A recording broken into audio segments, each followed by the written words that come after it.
পৃথিবী তার শেষ সময় এসে পড়েছে। জলবায়ু পরিবর্তন থেকে শুরু করে বৈজ্ঞানিক ও ধর্মীয় নানা সূত্র বলছে ধ্বংসের দ্বারপ্রান্তে বসবাসযোগ্য একমাত্র গ্রহ এই পৃথিবী। তবে তার আগে শিগগিরই পরিবর্তন হতে যাচ্ছে সূর্যের দিক, অর্থাৎ চিরাচরিত নিয়মে পূর্ব দিকে নয়, বরং এই নক্ষত্র উঠবে পশ্চিম দিক দিয়ে। এরপরে সংঘটিত হবে কিয়ামত, ইংরেজিতে যাকে বলে ডোমসডে।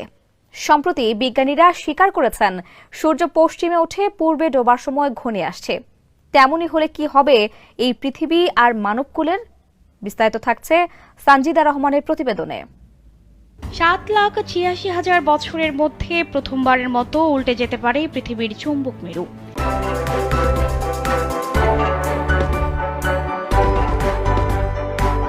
এমন বিপজ্জনক লক্ষণ দেখা দিয়েছে বলে জানিয়েছে বিজ্ঞানীরা। অর্থাৎ পৃথিবীর উত্তর মেরু দক্ষিণ মেরুর জায়গা নেবে, আর দক্ষিণ মেরু জায়গা নেবে উত্তর মেরুর, আর মেরু উল্টো গেলে পরিবর্তন হয়ে যাবে দিকও। যদিও এমন ঘটনা এই পৃথিবীর জন্য নতুন নয় বলে জানাচ্ছেন গবেষকরা। পৃথিবীর ইতিহাসে চুম্বক মেরু পরিবর্তনের ঘটনা ঘটেছে কয়েকশো বার। বিজ্ঞানীরা বলছেন এমন ঘটনা যখনই ঘটেছে পৃথিবীর প্রাণীকুলের ওপর নেমে এসেছে কিয়ামত।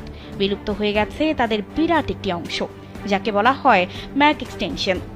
উল্টে যাওয়ার সময় চুম্বক ক্ষেত্রটি প্রায় 90% দুর্বল হয়ে যায়। এতে পৃথিবীর পৃষ্ঠে ছড়িয়ে পড়ে সূর্যের ক্ষতিকর রশ্মি। তীব্র রেডিয়েশনে মৃত্যু হয় বহু প্রাণীর। বিশেষজ্ঞরা সতর্ক করে জানিয়েছেন গত 200 বছরে পৃথিবীর চুম্বক ক্ষেত্র 15% অস্থিতিশীল হওয়ায় উল্টে যাওয়ার সম্ভাবনা এখন প্রবল। চুম্বক মেরু উল্টে গেলে মানুষের মধ্যে দেখা দেবে ক্যান্সারের প্রকোপ, আর তা হবে মহামারীর মতো। এছাড়া ভূমিকম্প, ভূমিধস ও অগ্ন্যুৎপাতও দেখা দিতে পারে তীব্র আকারে।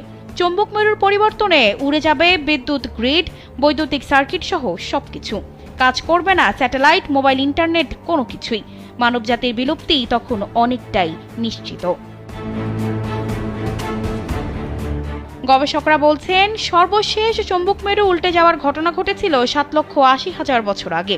অর্থাৎ নির্ধারিত সময়ের চেয়ে অনেক বেশি এগিয়ে গেছে পৃথিবীর এই মেয়াদ।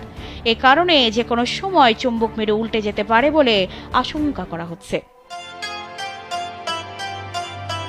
পবিত্র ইসলাম ধর্মে এসেছে এর বর্ণনা। 1400 বছর আগে নাজিল হওয়া কুরআন আর শেষ নবী ও রাসূল হযরত মুহাম্মদ সাল্লাল্লাহু আলাইহি ওয়াসাল্লামের বিবরণে এসেছে এমন অসংখ্য সতর্কতা। বলা হচ্ছে পশ্চিম আকাশে সূর্য ওঠা কিয়ামতের অন্যতম বড় আলামত। হযরত আবু হুরায়রা রাদিয়াল্লাহু তাআলা আনহু থেকে বর্ণিত, মহানবী হযরত মুহাম্মদ সাল্লাল্লাহু আলাইহি ওয়াসাল্লাম বলেছেন, পশ্চিম দিক থেকে সূর্য না ওঠা পর্যন্ত